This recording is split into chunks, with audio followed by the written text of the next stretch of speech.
est loin de l'époque dans les années 2000 de la grande expansion de la BI où les éditeurs de logiciels de BI arrivaient avec des arguments pour nous expliquer que un jour, grâce à leurs outils, on aurait moins besoin d'Excel ou peut-être même plus besoin d'Excel.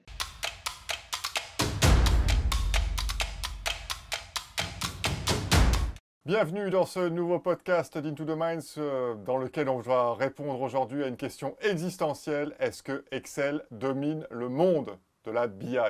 Et pour répondre à cette question aujourd'hui, mon invité c'est Marc Bouvet de Daltalab. Salut Marc. Bonjour Pierre-Nicolas. Alors voilà, c'est vraiment une question existentielle. Toi et moi, on a beaucoup baroudé. Toi peut-être encore plus que moi. Et bah tiens, qu'est-ce que tu en penses? Est-ce que Excel domine le monde de la BI et domine le monde de l'entreprise? Ce qui domine, je ne sais pas, mais en tout cas, il est excessivement présent et c'est pas forcément mal. Ça a tellement de qualité Excel que s'il a été adopté très largement et qu'il se maintient dans le temps, c'est assurément pour de bonnes raisons. Mais quelles sont ces raisons qui font que Excel se maintient? Et chaque spectateur de notre enregistrement saura dire ce qui le touche en particulier, mais l'idée quand même, c'est que la souplesse de l'outil est telle que toutes les solutions beaucoup plus IT ou corporate qui sont mises en place peuvent être plus performantes sur tel ou tel aspect de leur fonctionnalité, mais ne présentent pas ce compromis de souplesse à l'échelle de l'acteur des data que sont par exemple les contrôleurs de gestion.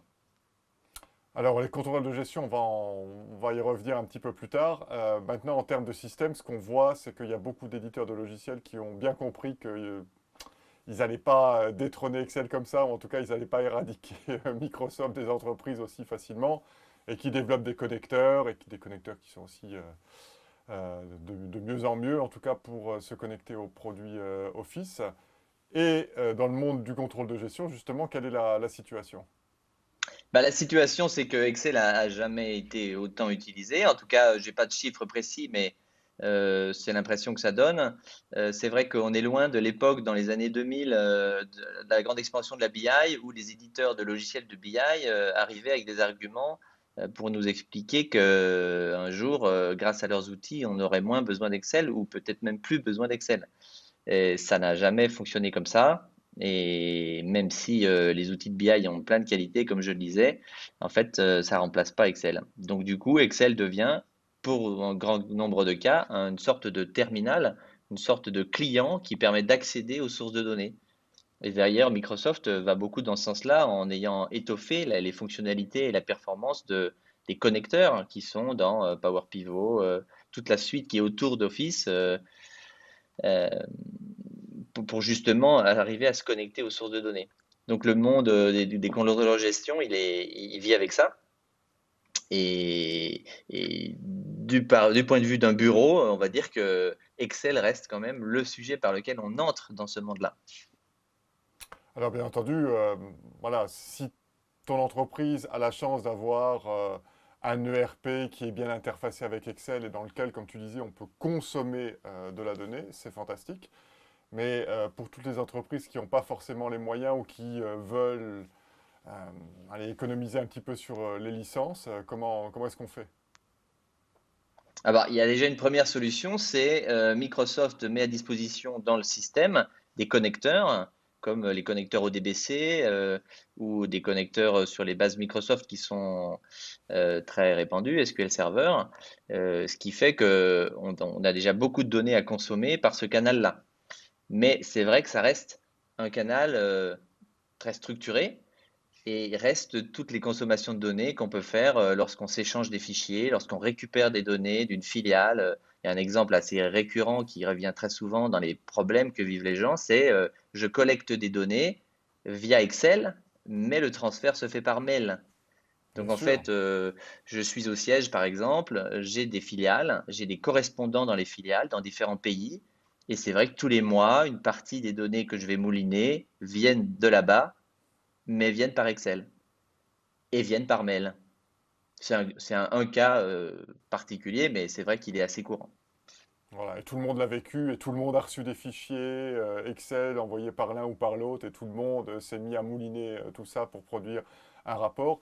Est-ce qu'il y a une solution, on va dire, qui permet de simplifier un petit peu la vie des contrôleurs de gestion, mais de tous ceux qui sont confrontés à ce type de problématique? Ah, il y a beaucoup de solutions et même YouTube est assez rempli de tutoriels en tout genre sur le sujet. Ça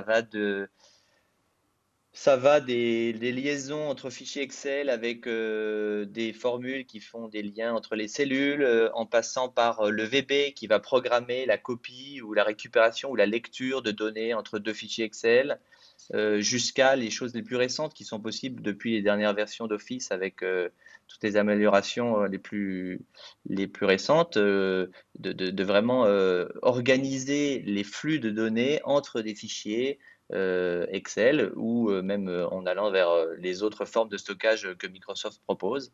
Et effectivement, tout ça est de plus en plus possible. Cela dit, c'est toujours du temps et du travail. Voilà, moi, j'ai pas programmé en VBA depuis au moins 10 ans, je l'avoue, honte à moi, j'ai pas programmé une ligne en VBA. Mais bon, moi, je suis plutôt adepte du no-code. Je sais que toi aussi, t'aimes bien ça, donc on est là pour parler de no-code, on est là aussi pour parler de data prep. Qu'est-ce que tu conseilles à ceux qui veulent être super efficaces sans avoir à en passer par des formules un peu tarabiscotées ou du VBA? Alors c'est vrai qu'il existe des solutions qui sont peut-être moins connues, d'où l'intérêt de la vidéo qu'on fait aujourd'hui, qui permettent d'entrer dans ces sujets-là sans faire de code, sans rentrer dans le VBA et peut-être sans se mettre dans les coulisses de l'organisation Microsoft des logiciels entre eux. Je pense en particulier à un outil qui s'appelle Anatella, qui a le bon goût d'avoir beaucoup de possibilités de se connecter avec le monde Microsoft, tant en source pour aller lire, ça c'est pas très original, que en cible pour aller écrire. Et donc, cet outil, pour un contrôleur de gestion, il va donner beaucoup de facilité avec quelques clics de souris. C'est vrai que c'est plutôt visuel et ça ne demande pas de code. Va pouvoir, on va dire, automatiser ou si ce n'est améliorer une partie des tâches qu'il pouvait faire manuellement. Le gros intérêt que j'y vois, c'est pas tant le fait de le remplacer lui dans cette action, puisque une grande part des travaux qu'on fait dans ce type d'environnement changent de mois en mois et on ne peut pas dire que le but c'est de fabriquer du logiciel qui automatise tout comme si on pouvait s'absenter. Mais en revanche, ça va solidifier un petit peu la démarche. Ça va rendre un tout petit peu plus pro et fiable d'un mois sur l'autre une fabrication de transfert de données qu'on avait faite. On va pouvoir la réutiliser avec une certaine confiance. C'est pas toujours le cas lorsque on a bidouillé quelques formules Excel et que le fichier est assez baladé. Et quand il revient, c'est plus comme avant. Voilà, combien de fois j'ai vu des reportings qui partaient et puis 24 heures après, ah désolé, il y avait une erreur dans la formule, il va falloir qu'on recalcule, etc. Ça arrive souvent. Donc, en fait, ce que tu nous dis, c'est qu'on peut passer comme ça d'une pratique un petit peu artisanale, j'allais dire bancale, on va pas choquer ceux qui nous écoutent, mais artisanale à quelque chose d'un peu plus, un petit peu plus qualitatif, un petit peu plus, voilà, fiable.